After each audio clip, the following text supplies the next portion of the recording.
All right, so thanks again for doing this. Tell the audience a little bit about yourself and how you got started in the community. Sure. My name is Morgan Doolittle, and I am a licensed marriage and family therapist by profession, but just a human mom, wife, friend, sister, all the things that are also important. And I kind of knew pretty early on in my life, like growing up in a family where we had a lot of medical traumas and things, and divorce and just difficulties with relationships, that I wanted to help other families. And so it has become kind of my life's work, frankly. A lot of my training is in medical family therapy and working with families where there is either a chronic or acute medical condition of some kind. And being able to do that in the context of family therapy is really what I do for my job. Because I want people to be able to have the healthiest relationships they want amidst whatever circumstances they have. Mm-hmm. My next question is, tell me a little bit about the work that you do. What's the day-to-day like? Yeah. Well, I work part-time. So I'm part-time, like stay-at-home mom with my two kids. I've got a little 3.5-year-old and a almost 1-year-old. And when I do work, it's probably like 3.5 days a week. And I see mostly families and couples who are trying to navigate their relationships, whether it's limiting conflict or being able to talk about things they're avoiding. A lot of them have some kind of disability or condition like arthritis or MS or ALS or diabetes or ADHD, kind of runs the full gamut. Some of my specialties are with eating disorders. So, whether they're adolescents or even adult children with their parents, a lot of that's the families I see. So, I see maybe 4 or 5 clients each of those days.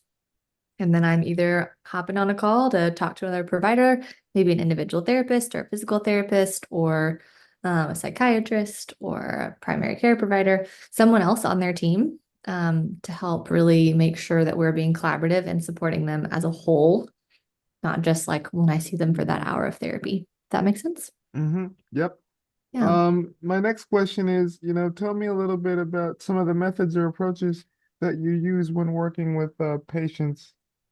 Yeah, my kind of like tried and true one modality is called emotionally focused therapy. And it's rooted in secure attachment. So there's a lot about attachment theory. Um, and all that means is like wanting to create the most secure relationships, whether that's with yourself so that you can like trust yourself and what you feel or what you need, right? And also trust in relationships you have that they're going to be supportive, safe, comforting, authentic relationships, so that you can communicate, get your needs met, feel close, navigate when things are not close or disconnect happens or trauma happens. So that is really um, like kind of big picture what I do. If you want to know what that looks like, there's some steps and stages to the model that I use. And so that's pretty transparent that I can share with clients so they know. But essentially, it's unpacking like the patterns that have not been working. So if there's some patterns or cycles that we get into, habits, if you will, that are not working or make us feel worse about ourselves or our relationships, we've got to figure out what's going on that's making that keep happening, where we get in these cycles, stopping that and making something new happen.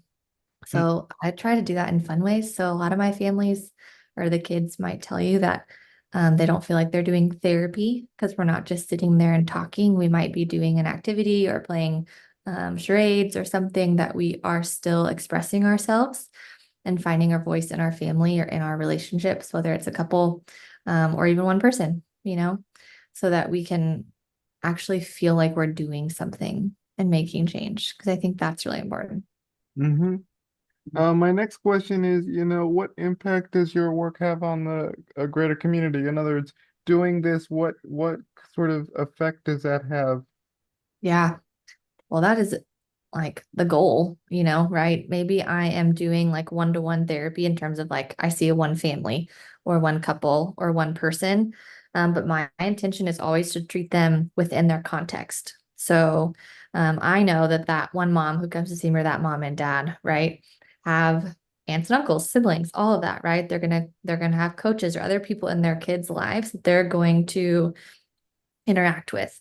And I'm hoping for the better in a bigger way, right? Like the way that they talk to their kids or work with their kids is going to help their kids grow up and be better friends or better siblings, right? So that it's like a ripple effect, if you will, a domino effect of making change with one family. I'm hoping can impact all the other families or community that they're around. The other way, though, is that I think sometimes there's obviously going to be limitations to like, I can only do so much in an hour, right? I can only have so much hope that my impact on one family is going to like have that domino effect.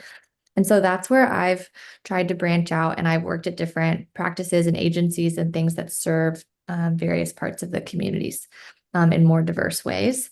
And I also have created like a parent group. So like on Saturdays once a month, I offer like a low cost parent group that's not therapy that my husband leads with, excuse me.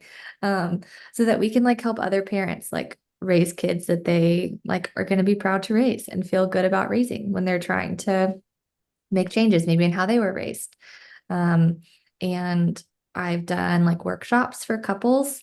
So being able to like not do just traditional therapy, be able to serve the community and other families in different ways. So it's something I'm always open to like expanding and want to do more of and better ways of serving the community. So I appreciate that question. Mm-hmm. Finally, to kind of wrap this up, what can people sort of take away from this conversation? How can this type of work really help improve, I guess, people's confidence in themselves and learning how to, navigate life, I guess. Yeah. I mean, I would hope that people hear that it's not all like on one person's shoulders. I think if we really want to make changes, we need to have other people in our lives. We're not meant to live in a bubble and just be by ourselves. And so the people in your life really do matter.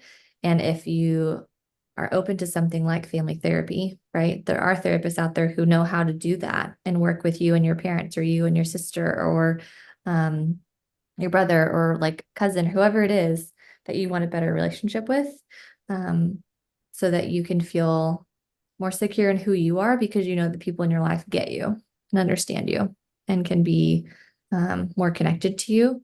And then if things are not going well, that you know how to handle it, that you don't have to like keep it all in, you know. Hmm. I hope that's something that people can take away just from our brief conversation. Yep. Cool.